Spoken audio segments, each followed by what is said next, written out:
tema da nossa mensagem é fake news.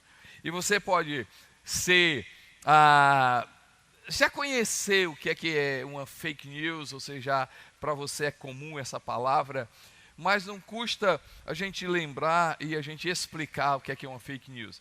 Fake news é uma notícia mentirosa, uma notícia que parece ser verdade, mas na verdade ela é uma mentira cuja proposta é se tornar verdade. E uma mentira nunca se torna verdade, mentira é mentira. O problema da fake news, dessa notícia, é um nome bonito para fofoca. É um nome bonito para mentira. É um nome diferente, mais educado, mais internacionalizado, mas é mentira. E mentira é do cão, mentira é do diabo, mentira não é Bíblia. Verdade liberta.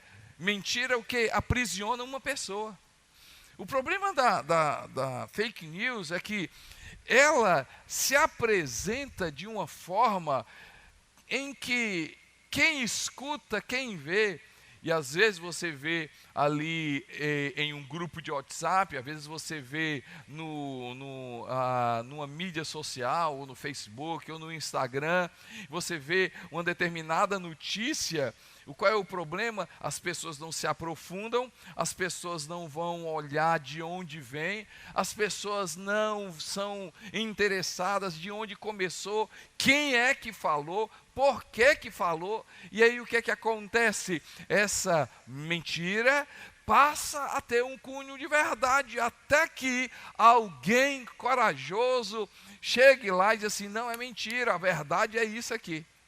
Gente, se no nosso meio, e aí às vezes é política, às vezes é no seu trabalho, às vezes é no seu bairro, às vezes é na cidade, se uma notícia, uma falsa notícia, querendo se passar para a verdade, já é um prejuízo, imagine uma mentira maligna, satânica contra uma pessoa. Imagine quantas pessoas não vivem uma mentira achando que é verdade. Quantas pessoas, sem terem conhecimento da palavra de Deus, passam a viver anos e anos, achando que estão vivendo uma verdade, quando na palavra de Deus é completamente diferente. E o pior, gente, é que nós somos tão bons para comunicar muito aquilo que é mal, tão mal para comunicar pouco aquilo que é bom. O problema da mentira é que ela toma uma proporção e, sem a gente saber, nós nos tornamos bons em espalhar aquilo que a Bíblia diz que é mentira. Mas hoje nós iremos sair daqui espalhando coisa boa, na verdade vivendo coisa boa, na verdade sendo bom em expandir, em pronunciar, em viver, em pronunciar, em realmente dar publicidade à coisa boa, amém, gente? E hoje a gente começa sobre o tema, eu sou o que eu faço. Pode ser uma verdade, mas muitas pessoas vivem essa frase uma mentira. Ela é verdade quando eu sou, quando a Bíblia diz que eu sou. Quando eu sou o que Deus diz que eu sou. Quando eu sou o que a Bíblia diz que eu sou, o que Deus diz que eu sou, então, através de Jesus, é verdade aquilo que eu faço, porque por causa de Jesus eu consigo fazer. Mas tem muita gente que vive uma mentira. Eu sou e por isso que eu faço. Sabe por que eu sou? Sabe por que eu faço coisa errada? Porque eu sou um erro. Sabe por que só dá coisa errada para mim? Porque eu sou um sonho errado de Deus. Sabe por que eu vivo o que eu faço? Porque eu sou isso mesmo. E essa mentira faz com que as pessoas desenvolvam outras mentiras. A primeira, quando a pessoa não sabe o que é, vive aquilo que Deus diz que não é, pensa em coisas que a Bíblia diz que ela não é, e por isso que ela entra nessa mentira. O que é que ela faz? Ela diz assim: eu só serei aceito somente se eu fizer por merecer. Eu serei aceito somente se eu fizer por merecer. Deus vai me escutar se eu fizer por merecer. Deus vai ouvir a minha oração se eu fizer por merecer. Deus vai escutar a minha oração se realmente eu fizer tudo por merecer. Eu só vou receber de Deus se eu fizer por merecer. Gente, a Bíblia condena isso. A Bíblia diz que isso é uma mentira. Isso é fake news. Isso engana. Quantas pessoas, pelo fato de não conseguirem de Deus por merecer, começam a abandonar a igreja, começam a tomar outras proporções da vida, porque não é pelaquilo que nós merecemos, não é pelaquilo que nós fazemos, é pelaquilo que foi feito, é pelaquilo que Jesus Cristo foi feito. O que é que a Bíblia diz, gente? O que é que a Bíblia fala? A Bíblia diz no livro de Efésios, capítulo 2, livro de Efésios, capítulo 2, versos 8 e 9, diz assim: pois vocês não são salvos pela graça, pois vocês são salvos pela graça, por meio da fé, e isto não vem de vós, de vocês, é dom de Deus, não por obras, para que ninguém se glorie, pois somos, versículo 9, pois somos criados em Cristo Jesus, pois somos feituras dele, feituras de Deus, criação de Deus, criados em Cristo Jesus, para que venhamos andar nas boas obras, as quais Deus de antemão preparou para que nós andássemos nela. Porque nós fomos salvos pela graça, pelaquilo que Deus fez, e criados em Cristo Jesus, em Jesus, por causa de Jesus, por causa da presença de Jesus, por causa do amor de Jesus, por causa da mão de Deus, por causa do Espírito Santo, por causa da ajuda dEle, nós fazemos e nós somos realmente primeiro por causa dEle, e porque nós somos nele, nós vamos fazer boa obra, gente. Quantas pessoas são enganadas por isso, gente? E sabe o que o pecado faz? Essa mentira, ela é uma mentira que rouba. Eu faço por merecer, ou seja, eu serei aceito somente se eu fizer por merecer, se eu me apresentar, se eu fizer tudo de bom, se eu fizer tudo que é correto, se eu fizer tudo direito, se eu me apresentar diante de Deus, tudo tranquilo. Ei, gente, a gente nunca vai conseguir. Por quê? Porque existe algo que foi a pior desgraça da raça humana: pecado. Pecado, gente. E você precisa aprender uma coisa sobre pecado. Na verdade, só uma coisa sobre pecado. Pecado não é somente, e vou repetir, pecado não é somente fazer aquilo que desagrada a Deus. O pior do pecado é quem nós nos tornamos pelo fato de fazer algo que desagrada a Deus. Em resumo, o pecado rouba de nós a identidade. O pecado rouba de nós a identidade. Quando a gente tropeça, quando você tropeça, e você cai na realidade, você começa a dizer: caramba, isso não sou eu não sou essa pessoa, eu não sou isso. Quantas vezes passa na sua cabeça quando você erra, quando você faz algo que desagrada a Deus, o que é que vem na sua cabeça? Diz assim: caramba, como eu fui capaz de fazer isso, como é que eu fui capaz de mentir, como é que eu fui capaz de pensar sobre isso, como é que eu fui capaz de entrar numa coisa dessa, eu não estou nem me conhecendo, eu nem me vejo, eu não sei como é que eu fui capaz de fazer isso. Realmente isso é verdade, porque não é você. O pecado arranca de nós a nossa verdadeira identidade.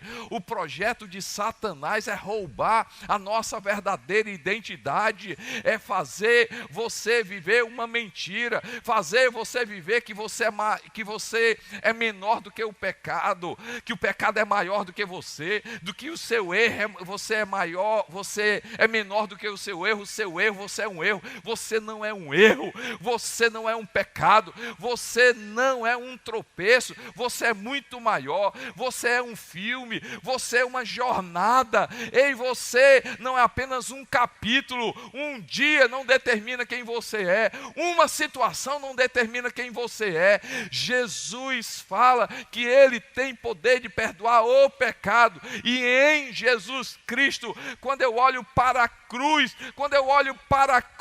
na cruz existe algo chamado graça de Deus, e a graça de Deus tem muito mais poder do que o pecado, a graça de Deus tem muito mais poder do que o pecado. O que é que a Bíblia diz? O que é que a Bíblia diz? Romanos capítulo 5. Eu quero ler 4 versículos em Romanos capítulo 5. Vamos lá, gente, fundamentar naquilo que eu falo. Romanos 5:10. Se quando éramos inimigos de Deus, fomos reconciliados com Ele mediante a morte de seu Filho, quanto mais agora, tendo sido reconciliados, seremos salvos por sua vida. Versículo 11. Não apenas isso já é uma coisa muito grande. Não apenas isso, verso 11. Mas também nos gloriamos em Deus. A nossa glória, a nossa alegria está em Deus, por meio de nosso Senhor Jesus Cristo, mediante quem recebemos agora a reconciliação. Verso 18 agora. Consequentemente, assim como uma só transgressão resultou na condenação de todos os homens, assim também um só ato de justiça resultou na justificação que traz vida a todos os homens. 19. Logo assim, como por meio da desobediência de um só homem, muitos foram feitos pecadores, assim também, por meio da desobediência de um único homem, muitos serão feitos justos. Verso 20. A lei foi introduzida para que a transgressão fosse ressaltada. Mas onde abundou o pecado, transbordou a graça. Mas onde aumentou o pecado, transbordou a graça. Me permita ler mais um texto, Romanos 8, 31 e 32. Romanos 8, 31 e 32 diz assim: que diremos, pois, diante dessas coisas? Que diremos, pois, diante dessas coisas, se Deus é por nós? Quem será contra nós? Aquele que não poupou o seu filho, mas o entregou por nós, como não nos dará com ele? E, vocês sabem ler, gente? Dá uma olhadinha. E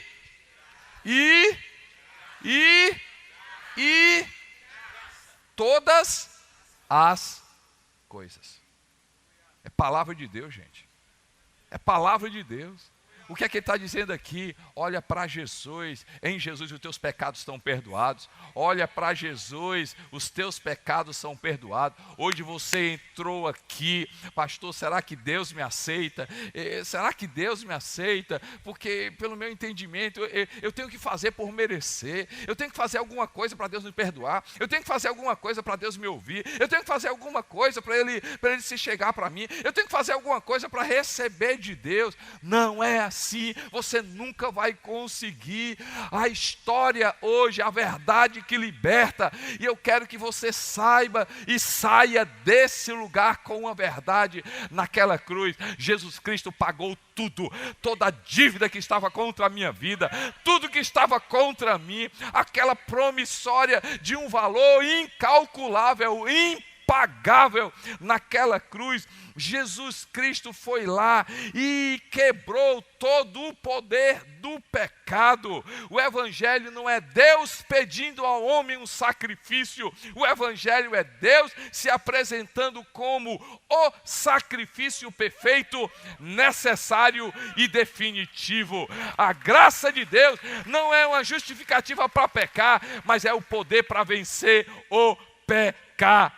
A graça é um presente que justifica o injustificável aos olhos humanos, que perdoa o imperdoável de acordo com a medida humana e que dá vida ao que está morto, mesmo estando vida. Pela graça a gente é salvo. Pela graça a gente é salvo. A graça tem o poder de reaproximar o pecado, de nos afastar. A graça nos enche de alegria, o pecado nos enche de vergonha. A graça nos fortalece, o pecado nos enfraquece. A graça tem o poder de restaurar a nossa identidade, o pecado de roubá-la. Graças a Deus que em Cristo Jesus nós somos mais do que vencedores. Graças a Deus que você não precisa se limpar ou fazer algo para aproximar de Deus. Pense novamente, você não precisa fazer algo para se aproximar de Deus. Você precisa fazer uma coisa pela fé: reconhecer que Jesus pagou o teu pecado e o meu pecado naquela cruz. Há poder no nome do Senhor Jesus. Há poder no nome de Jesus. Há poder no nome de Jesus. Há poder no nome de Jesus. Há poder no nome de Jesus. Cadeias quebrar, cadeias quebrar, cadeia. Cada um, vamos ao coro. Há poder no nome de Jesus.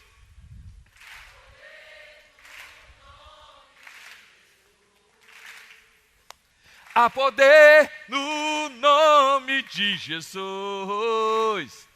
Cadeias quebrar, cadeias quebrar, cadeias quebrar.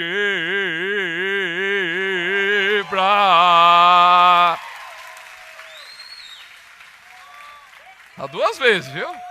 A segunda tá melhor. Eu não passo fome cantando não, gente. Se vai postar, posta lá, o meu pastor prega e ele canta melhor. Gente, eu me orgulho de ser humilde. Então não tem problema. Baixa, Costa Neto, baixa. Né? Tem assim, anjo, desce, né? Manda ele descer, né? Então não é pelo que eu faço, gente, mas o nome de Jesus tem poder para quebrar a cadeia. Toda cadeia, todo pecado, toda mentira. Hoje você vai sair daqui liberto. Quanto tempo você passou achando que você precisava fazer hoje, fazer algo para Deus te ouvir, fazer algo para Deus te abençoar, fazer algo para você alcançar algo de Deus. Não, Jesus fez. Essa é a verdade da palavra de Deus. Quando a pessoa não sabe o que é, ela começa a fazer o que não é. E a segunda coisa que ela faz é assim: eu sou tão bom que não preciso. Eu faço por merecer, ou seja, eu vou receber de Deus, eu serei aceito somente se eu fizer por merecer. Mas tem outra coisa, outra mentira: eu sou tão bom que não preciso de Deus. E aí Jesus contou uma história interessante. Diz assim, Lucas 18, 9 a 14. Há alguns que confiavam em sua própria justiça e desprezavam os outros. Jesus contou essa parábola. 2 homens subiram ao templo para orar. Um era fariseu e outro era publicano. O fariseu em pé orava no íntimo: Deus, eu te agradeço, porque não sou como os outros homens, ladrões, corruptos, adúlteros, nem mesmo como este publicano. Jejuo 2 vezes por semana e dou o dízimo de tudo o quanto ganho. Mas o publicano ficou à distância. Ele nem ousava olhar para o céu, mas batendo no peito dizia: Deus, tem misericórdia de mim, que sou pecador. Eu lhes digo que este homem, palavras de Jesus, e não outro, foi para casa justificado diante de Deus. Pois quem se exalta será humilhado, e quem se humilha será exaltado. Outra mentira, gente, é se achar tão bom que não precisa. A minha pergunta é: qual o tamanho da tua régua? Deixa eu explicar. Todos nós, e me permita generalizar, todos nós temos uma régua de 0 a 10. E vamos ser honestos, gente, nós também não somos tão péssimos e ruins que merecemos morrer. Quem está aqui diz assim: pastor, eu mereço morrer. E quem estiver perto dessa pessoa, sai que vai cair um raio. Levanta a mão. Graças a Deus que ninguém. Agora, gente, quem aqui diz assim: pastor, eu não sou tão ruim, mas eu tenho alguma coisa boa. Quem tem pelo menos uma coisa boa, levanta a mão. E, gente, vamos aqui, uma régua, uma medição. Qual a nota? E eu vou dar a nota para a gente aqui, tá bom, gente? Nós somos iguais? Tá bom? Então eu vou dar uma nota aqui. A gente merece 4? A gente merece 5? A gente merece 9,5? Mas vamos dizer que a gente merece 8. Quem merece 8? Levanta a mão. Meu Deus, vocês são muito humildes. Quem merece 8 aqui, gente? 8 aqui. Você se considera um bom filho? Você se considera um ser humano? Você se considera uma pessoa generosa? Você considera uma pessoa educada? Você considera uma pessoa que vem para a igreja? Você considera uma pessoa que pelo menos segue alguma coisa de Deus? Então você se considera pelo menos que tem 8? Levanta a mão.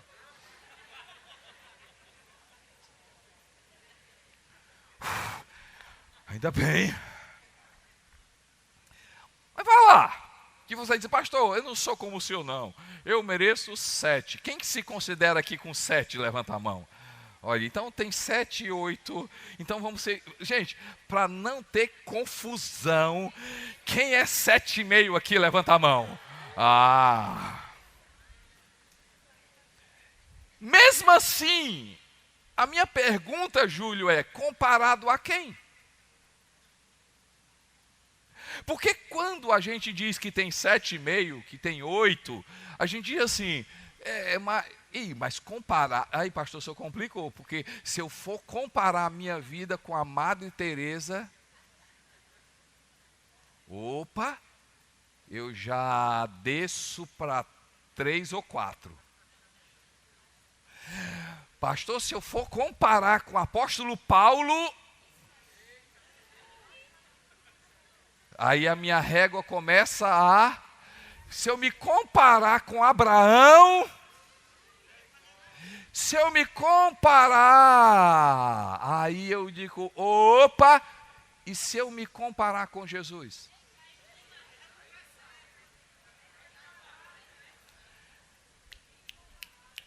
Gente, então a gente não é tão bom assim.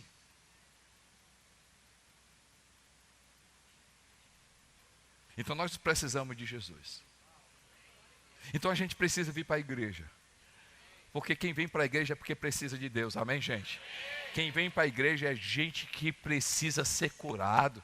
Pode ser que nós temos coisas boas na nossa vida, mas tem áreas na nossa vida que precisa de cura. Tem áreas da minha vida que eu disse: eu preciso de Jesus, ainda bem que eu vim para a igreja, eu preciso orar mais, eu preciso ler a Bíblia, eu preciso de Jesus, porque quando eu me comparo diante de Deus, quando eu me comparo a Jesus, eu não sou tão bom assim.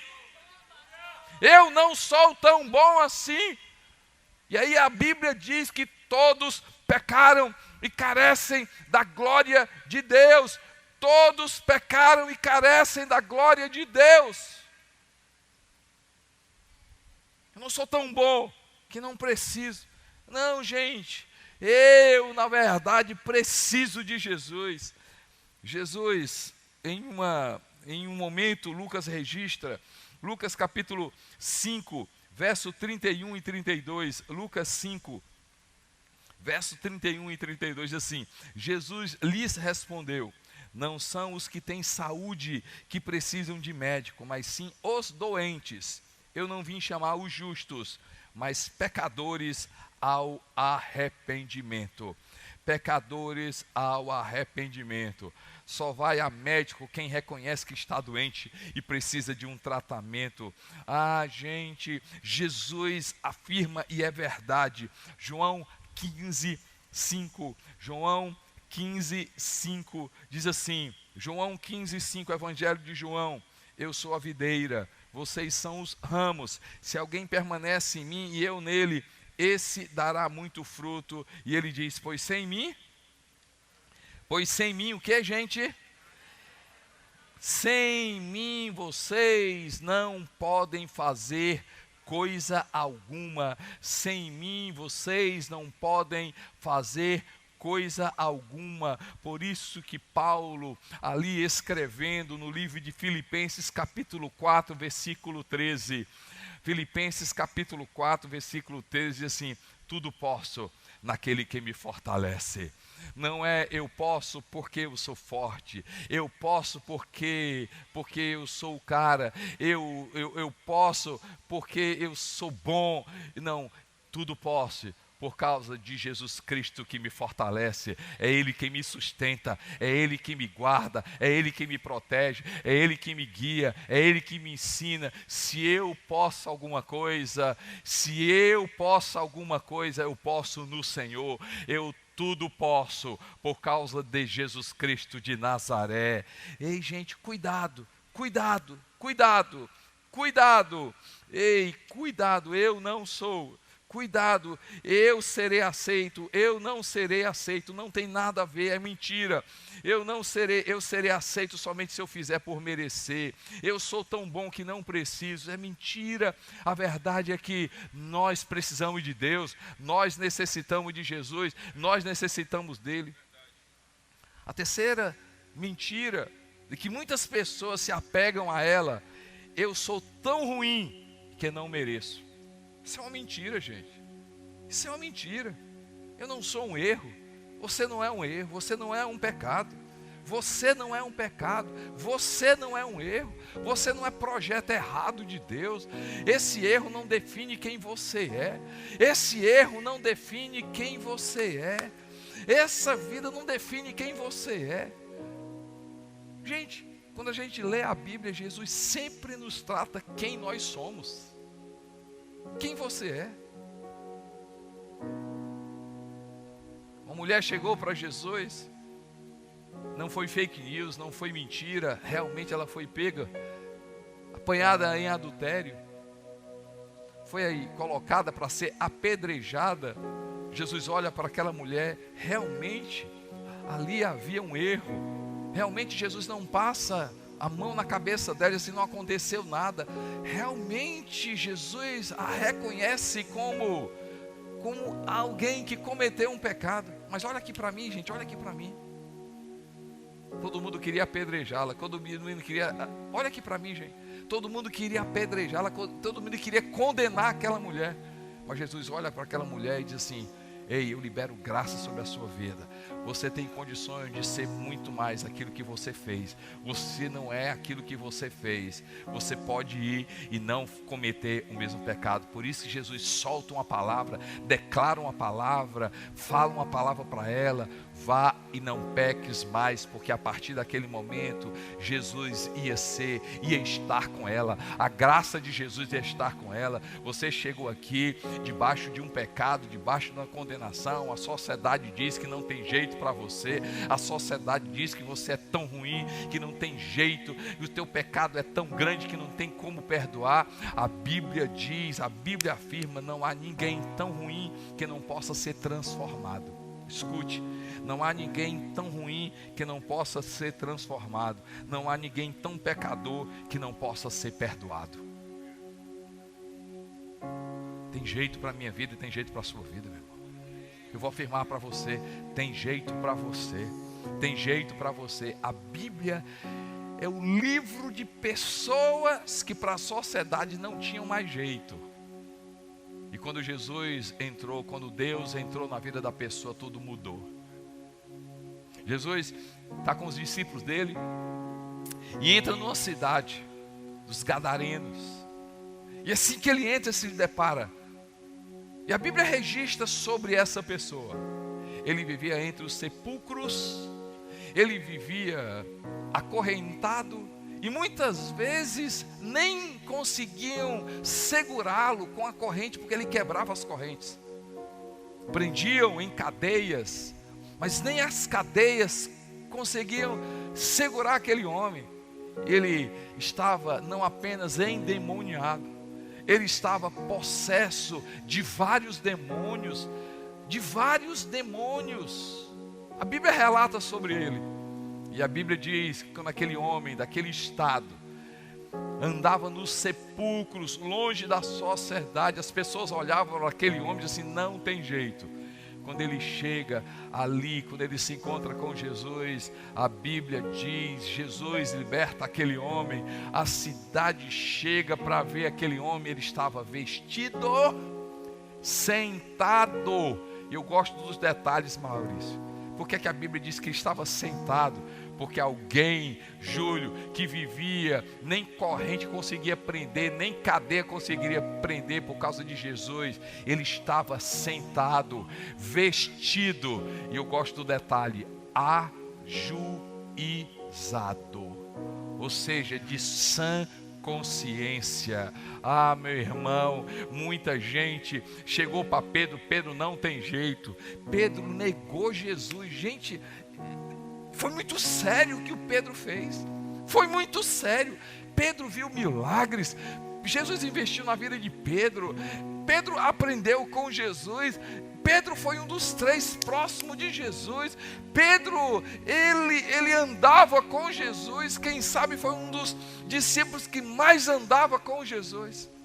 No dia que era para provar a fidelidade de Pedro para com Jesus, não era que Jesus precisasse, Pedro precisava se firmar.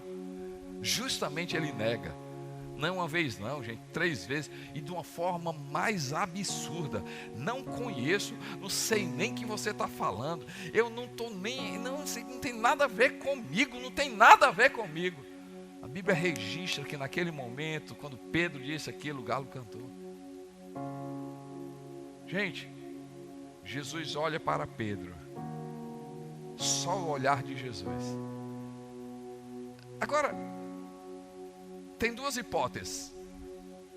A primeira hipótese, Jesus olhou para ele e condenou. Isso é o que a religião diz. Isso é o que é a mentira. Jesus olhou para Pedro e condenou Pedro. Eu não acredito não. Jesus olhou para Pedro e disse assim, Pedro, eu ainda te amo. Eu ainda te amo. Você pode me negar, mas o problema não está em você me negar. O problema estaria se eu negasse você. O problema não está em você se alguém está aqui e não acredita em Deus. O problema, sinceramente, não está em você não acreditar em Deus. O problema seria se Deus não acreditasse em você. Mesmo você não acreditando em Deus, Deus acredita em você. Deus te ama, Deus acredita em você. Deus acredita em você. A verdade, gente, que a gente precisa viver. Eu sou quem Deus diz que eu sou. Isso é que faz toda a diferença. Eu sou quem Deus diz que eu sou. E sabe o que a Bíblia diz que você é e que eu sou? Primeiro, que você é filho. E porque você é filho, você é aceito. Porque você é filho, você é perdoado. Porque você é filho, você é herdeiro com Jesus. Porque você é filho, você é aceito por Deus. Porque você é filho, você não foi feito para ser cauda, você foi feito para ser cabeça. Você não foi feito para estar embaixo, você foi feito para estar em cima. Porque você é filho, você tem a eternidade. Porque você é filho, Deus te escuta por meio de Jesus. Porque você é filho, você tem vida eterna, você tem esperança. A Bíblia diz que você tem autoridade, que você é filho, que você é perdoado, que você é herdeiro, que você tem eternidade, que você tem paz, que Deus te ama, que Deus não é contra você, que Deus é a favor de você.